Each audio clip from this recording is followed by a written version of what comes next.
ଦେଖିବାକୁ ଗଲେ ସେଦିନ ଡଙ୍ଗା ଭସାକୁ ନେଇ ସେମିତି କିଛି ଯୋଜନା ନଥିଲା ମୋର, କିନ୍ତୁ ମଙ୍ଗଳବାର ରାତିରେ ସେ ଫୋନ୍ କରି କହିଲା କାଲି ଯେମିତି ସକାଳୁ ଜଲ୍ଦି ଉଠିବାକୁ ନ ଭୁଲ। ମୁଁ ପଚାରିଲି କେତେ ଜଲ୍ଦିଟା ଜଲ୍ଦି ତୋ ପାଇଁ? ଚିଡ଼ିକି କହିଲା ଆରେ ହୁଣ୍ଡା, ଜଲ୍ଦି ମାନେ ଭୋର 4ଟା। ସକାଳୁ ରେଡ଼ି ହୋଇ ତରବରରେ ସାର୍ଟର ବଟନଟା ଦେଇଦେଇ ବାହାରି ଯାଇଥିଲି ହଷ୍ଟେଲ ରୁମ୍ ତଳକୁ। ବଟନରୁ ଟିକେ ନଜର ହଟେଇ ତାକୁ ଦେଖି ଚମକି ପଡ଼ିଲି। ଡରରେ ନୁହେଁ, ତା ସୁନ୍ଦରତାକୁ ଦେଖି। ଏମିତି ତ ସେ ସୁନ୍ଦରୀଟା, ହେଲେ ସେଦିନ ତା ସୁନ୍ଦରତା ସାମ୍ନାରେ ସେ ପାହାନ୍ତିଆ ତୋଫା ଜହ୍ନ ଯେମିତି ଫିକା ପଡ଼ିଯାଉଥିଲା। ଗୋରା ଦେହରେ ଟିକେ ହଳଦୀ ମାଖି ହୋଇ ଗୋଟେ ବାଇଗଣୀ ରଙ୍ଗର ଶାଢ଼ୀ ତା ସୁନ୍ଦରତାକୁ ଯେମିତି ଦ୍ୱିଗୁଣା କରୁଥିଲା। କଳା ବିନ୍ଦି ପିନ୍ଧା ତାର ସେ ସୁନ୍ଦରିଆ ମୁହଁଟା ଭୋର ଅନ୍ଧାରରେ ଝଟକୁଥିଲା, ଆଉ କୁହୁଡ଼ି ପଛରେ ତାର ସେ କଜ୍ଜଳ ଲଗା ଆଖି ଦୁଇରେ ଗୋଟେ ବିରକ୍ତି ଭାବ ଦେଖେଇ ସେ କହିଲା ଯିବା ନା ଆଉ ସମୟ ଲାଗିବ?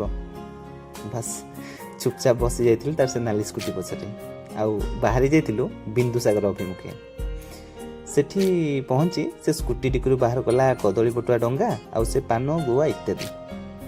ପାହାଚରେ ଓହ୍ଲଉ ଓହ୍ଲଉ ମୁଁ ଧରି ଦେଉଥିଲି ତାର ହାତକୁ, କାଳେ ନୂଆ ଶାଢ଼ୀ ପିନ୍ଧା ଝିଅଟା ଛନ୍ଦି ହୋଇ ପଡ଼ିଯିବ। ଆଉ ସେ କହୁଥିଲା ଆରେ ଚାଲୁନ ତଳକୁ, ଏତେ ହାତକୁ ଧରୁଛ କ'ଣ, ମୁଁ କ'ଣ ପଡ଼ିଯାଉଛି? ଡଙ୍ଗା ବସେଇ ଆଖି ବନ୍ଦ କରି ହାତ ଯୋଡ଼ି ମୁଣ୍ଡିଆଟେ ମାରିଲା, ଆଉ କ'ଣ ଗୋଟେ ଠାକୁରଙ୍କୁ ମାଗିଲା। ମୁଁ ପଚାରିଲି କ'ଣ ମାଗିଲୁ? କହିଲା ମାଗିବା ଜିନିଷ କୁହନ୍ତିନି ବୋଲି, ନହେଲେ ସେଟା କାଳେ ମିଳେନି କେବେ। ଆଉ କଥାରେ କଥାରେ କେବେ ସେ ମାଗିବା ଜିନିଷଟା ମୋତେ କହିଦେଇଥିଲା ବୋଲି ସେ କହେ। ସେଥିପାଇଁ ଏଇ ବର୍ଷ ଡଙ୍ଗା ଭସାରେ ବିନ୍ଦୁସାଗର କୂଳରେ ଏକୁଟିଆ ବସି ଦେଖୁଛି ସେ ଭାସୁଥିବା ଡଙ୍ଗା ସବୁକୁ।